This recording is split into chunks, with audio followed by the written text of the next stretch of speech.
สวัสดีทุกคนในวิดีโอนี้เราจะพาทุกคนมารู้จักกับเครื่องมือต้นไม้ดุลเดียง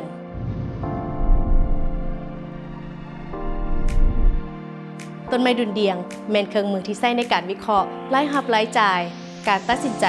การแบ่งงานสิทธิในการนำใช้ทรัพย์สินเฮายังเห็นว่ายังบ่มีความเสมอภาคกันระหว่างหญิงชายในระดับครอบครัวชุมชนและสังคมซึ่งเขาจะใช้ภาคส่วนของต้นไม้เข้าในการวิเคราะห์เช่นเดียวกันกับต้นไม้ยุทธศาสตร์แต่ว่าภาคส่วนของต้นไม้นั้นจะถูกนำใช้แตกต่างกันออกไปเช่นเปรียบเหมือนให้งานไผเฮ็ดหยังอยู่ไสผู้ที่มีสิทธิในการตัดสินใจผู้ที่มีสิทธิในการคุ้มครองลำต้นคือปัญหาที่พบเห็นกิ่งงาคือรายจ่ายวิธีแก้ไขวิธีการปรับปรุงเปลี่ยนแปลงมากคือผลของการแก้ไข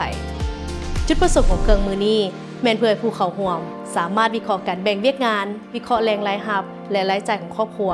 วิเคราะห์การตัดสินใจต่างๆอยู่ในครัวเรือนวิเคราะห์ถึงสิทธิในการคุ้มครองทรัพย์สมบัติและสืบมูลมรดกผลของการวิเคราะห์จากต้นไม้ดุลเดียงแม่นจะนำไปใช้ในการวางแผนเส้นใช้กับเครื่องมือเส้นทางสู่เป้าหมายและเครื่องมือนี้เหมาะสำหรับการวิเคราะห์เกี่ยวกับการแบ่งเวียกงานวิเคราะห์รายรับรายจ่ายวิเคราะห์เกี่ยวกับความเสมอภาคในการตัดสินใจสำหรับเครื่องมือนี้แม้จะใช้เวลาทั้งหมด120 นาทีอุปกรณ์ที่ต้องใช้ในเครื่องมือประกอบมีเจเอ0ซอ4มาร์กเกอร์และสกอตเจียเดี๋ยวเราเข้าไปสู่ภาคปฏิบัติกันเลยขั้นตอนการใช้เครื่องมือประกอบมีทั้งหมด5ขั้นตอนคือขั้นตอนที่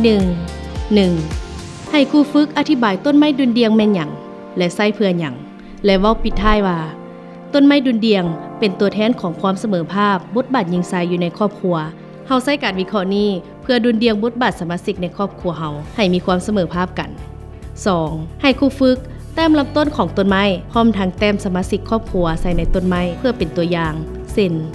หญิงชายผู้เฒ่าเด็กน้อยขั้นตอนที่ 2 1. แต้มหักของต้นไม้ข้างซ้ายที่แม่นหญิงเฮ็ดเวียกที่มีรายรับและบ่มีรายรับ 2. แต้มหักของต้นไม้ข้างขวาที่มีผู้ชายเฮ็ดเวียกที่มีรายรับและบ่มีรายรับ 3. แต้มหักทั้งกลางคือหักที่ทั้งหญิงและชายเฮ็ดเวียกร่วมกันขั้นตอนที่ 3 1. แต้มงาซ้ายของต้นไม้ที่บ่งบอกถึงรายจ่ายเฉพาะส่วนตัวของแม่หญิง 2. แต้มงาขวาของต้นไม้ที่บ่งบอกถึงรายจ่ายเฉพาะส่วนตัวของผู้ชาย 3. แต้มงากลางของต้นไม้ที่บ่งบอกถึงหญิงและชายร่วมกันจ่ายขั้นตอนที่ 4 แต้มรูปแม่นไผเป็นผู้ครอบครองเจ้าของทรัพย์สมบัติในครอบครัวโดยแต้มใส่ข้างต้นไม้ถ้าเป็นของผู้หญิงแม่นแต้มใส่ทางฝักเบื้องซ้ายและถ้าเป็นของผู้ชายแม่นแต้มใส่ทางฝักเบื้องขวา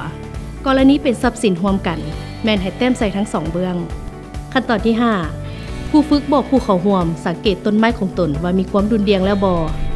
หลังจากนั้นให้ผู้เข้าร่วมคัดเลือกโดยหมายอ้อมหรือขีดค่าสิ่งใดที่ทั้งหญิงและชายต้องการที่จะเปลี่ยนแปลงและปรับปรุงให้เกิดมีความดุลเดียงและเสมอภาคระหว่างหญิงชายในครอบครัวหลังจากเฮ็ดสำเร็จตามขั้นตอนดังกล่าวมานั้นแล้วให้ตั้งหน้ากลุ่มขึ้นนำเสนอแล้วสนทนาในกลุ่มใหญ่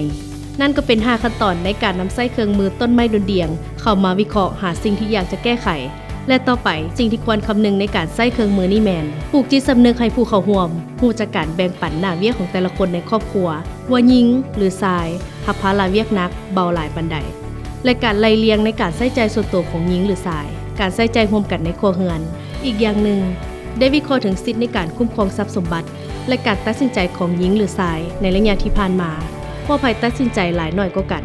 และอนาคตจะปรับปรุงคือแนวใดนำเอาข้อกำหนดกิจกรรมที่จะต้องเปลี่ยนแปลงปรับปรุงไปใช้ในเครื่องมือเส้นทางสู่ความฝัน